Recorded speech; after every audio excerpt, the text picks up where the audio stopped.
மிகவும் பிரியமானவர்களே, தினம் ஒரு தூதின் வழியாக உங்களை சந்திப்பதில் மிகவும் சந்தோஷம். இந்த நாளிலே எரேமியாவினுடைய புலம்பல் 3:22, நாம் நிர்மூலமாகாதிருக்கிறது கர்த்தருடைய கிருபையே, அவருடைய இரக்கங்களுக்கு முடிவு இல்லை. ஆண்டவருடைய வார்த்தையை பாருங்களேன். அப்போ இந்த வார்த்தையிலிருந்து நமக்கு ஒரு வெளிச்சம் நன்றாக தெரிகிறது. நாம் அழிந்து போகாமல் இருக்கிறது ஒரே ஒரு காரணத்தினால தான், அவருடைய கிருபையினால தான் என்று. அப்போ அவருடைய கிருபை இருக்கிறதுனால தான் நாம் அழிந்து போகலை, நிர்மூலமாகவில்லை என்று தீர்க்கன் சொல்லுகிறான்.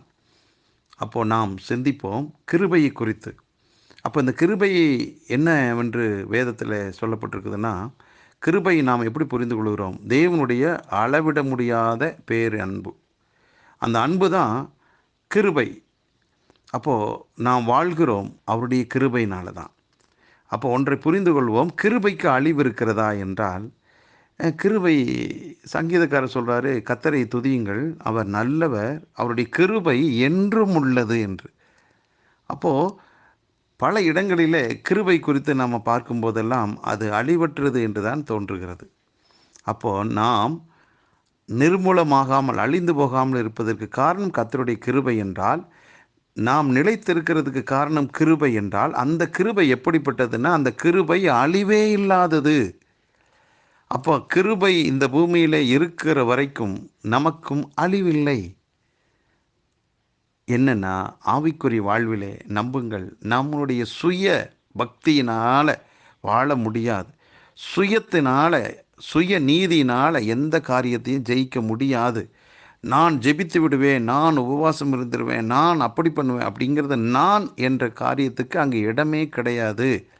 100% அவருடைய கிருபையே. அப்போ கிருபை அழியாத ஒன்று அப்படின்னா, நாம் அந்த கிருபையை சார்ந்து வாழுகிற போது நம்முடைய ஆவிக்குரிய வாழ்வில் அழிவு இருக்காதே, நம்முடைய ஜெப வாழ்க்கை முடிந்து போகாதே, நாம் வாசிக்கிற வேத தியானம் இப்படிப்பட்ட காரியங்கள் அழிவுக்கு ஏற்றதாக இல்லையே. ஏனென்றால் நாம் நம்மை சார்ந்து சுய பக்தியை சார்ந்து வாழ்ந்தால் அதுக்கு ஒரு முடிவு உண்டு.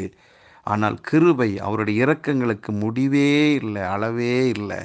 அப்படிங்கிற போது நம்மால் ஆவிக்குரிய வாழ்விலே வெற்றி அடைய முடியும்.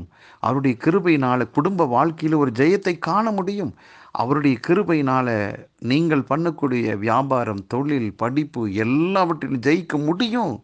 ஏனென்றால் கிருபை என்னைக்குமே இருக்கும், அழிவே இல்லாதது. ஆகவே நீங்கள் தோற்று விடுவோம், என் வாழ்க்கை முடிந்து போனது, எனக்கு நல்லதே நடக்காது என்று ஒரு நாளும் சிந்திக்காதீர்கள். ஏனென்றால் கர்த்தருடைய அளவற்ற கிருபை உங்களையும் என்னையும் தாங்குவதால் நம்மால் எழும்ப முடியும், பிரகாசிக்க முடியும், ஜெயிக்க முடியும், வெற்றி மேலே வெற்றி அடைய முடியும்.